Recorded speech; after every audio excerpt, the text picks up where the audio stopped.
Second year کا 5واں سبق اکبری کی حماقتیں مولوی نذیر احمد کا لکھا ہوا ہے۔ خلاصہ ہے، اتفاق سے ان دنوں شہر میں ایک کٹنی داخل ہو چکی تھی۔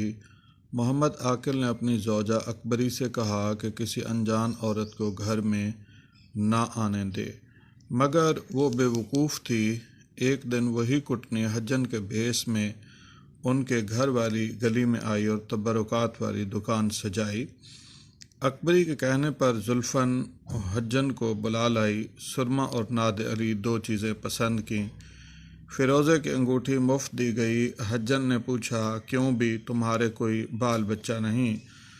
مزاج دار نے نفی میں جواب دیا۔ حجن نے اس کی بے وقوفی کا اندازہ لگا کر تسلی دی کہ بچے ہو جائیں گے۔ میاں سے تعلق کا پوچھا تو جواب ملا، وہ ہمیشہ ناخوش رہتے ہیں۔ حجن نے بتایا کہ وہ آگرہ سے اپنی بھانجی کے علاج کے لیے آئی ہے، مومگروں کے چھتے میں رہتی ہے، اکبری کا بھی علاج کرے گی۔ اگلے دن قیمتی ریشمی ہزار بند 4 آنے لے کر دے گئی۔ حجن نے 2 لونگیں دیں، ایک چوٹی میں باندھنے اور دوسری میاں کے سرہانے میں رکھنے کے لیے دی۔ حجن نے بتایا کہ بھوپال کی بیگم بلقیس جہانی بیگم اسے حج پر لے گئیں۔ کوئے حبشہ پر شاہ صاحب نے 12 لونگیں دیں، ان میں سے 2 یہ ہیں، دعا کی برکت سے ان کی بے اولادی ختم ہوئی اور میاں بیوی میں پیار بڑھا۔ اکبری نے غسل کیا، کپڑے بدلے، خوشبو لگائی، لونگ چوٹی میں باندھی، دوسری لونگ تکیے کے غلاف میں رکھی۔ محمد عاقل گھر آیا، خوش ہوا اور محبت بھری باتیں کیں۔ مزاج دار نے خریدی ہوئی چیزیں دکھائیں۔ محمد عاقل خوب خوش ہوا اور کہا کہ غریب ہو جانے والی بیگم کا سامان ضرور دیکھنا چاہیے، مگر دیکھنا حجن کوئی ٹھگنی نہ ہو۔ اگلے دن حجن پھر آئی اور وہ ماں بنی اور مزاج دار بیٹی بنی۔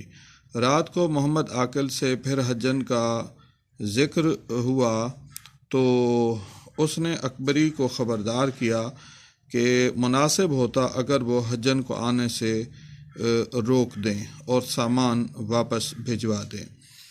حجن کئی دنوں کے بعد آئی۔ اکبری کے اصرار پر جھوٹے موتیوں کی جوڑی لائی اور کہا کہ لو بھی خود بیگم کی نتھ کے موتی ہیں، 1500 کی جوڑی ہے، تم 50 روپے میں لے لو۔ مزاج دار نے کہا، 50 روپے نقد تو میرے پاس نہیں ہے۔ حجن نے کہا،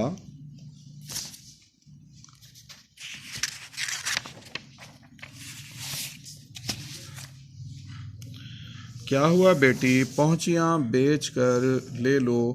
مزاج دار زیور کا صندوقچہ اٹھا لائی اور پہنچیاں اس کے حوالے کی۔ حجن نے زیور کا خراب حال دیکھ کر مرمت اور دھلائی کا مشورہ دیا۔ اکبری نے کہا، میرے میاں کو فرصت ہی نہیں۔ حجن نے کہا، میں یہ کام کرا دیتی ہوں۔ زیور لے کر زلفن کو ساتھ لیے باہر نکلی۔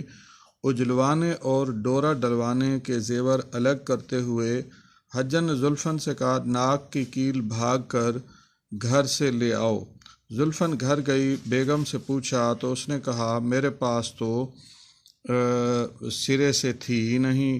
دوڑ حجن کہیں چلی نہ جائے۔ وہ دوڑی گئی مگر حجن غائب ہو چکی تھی۔ محمد عاقل نے سنا تو سر پیٹ لیا، خوب لڑائی ہوئی، جوڑی 3 پیسے کی نکلی۔ بات پر بات چلی تو معلوم ہوا کہ حجن دوسروں کو بھی لوٹ گئی ہے۔ اکبری کو جہیز کے جو کپڑے ملے تھے، دھوپ نہ دینے سے دیمک اور چوہے کاٹ گئے اور برتن چوری ہو گئے۔ محمد عاقل کی عقل مندی کام آئی، نہیں تو یہ گھر مکمل تباہ ہو جاتا۔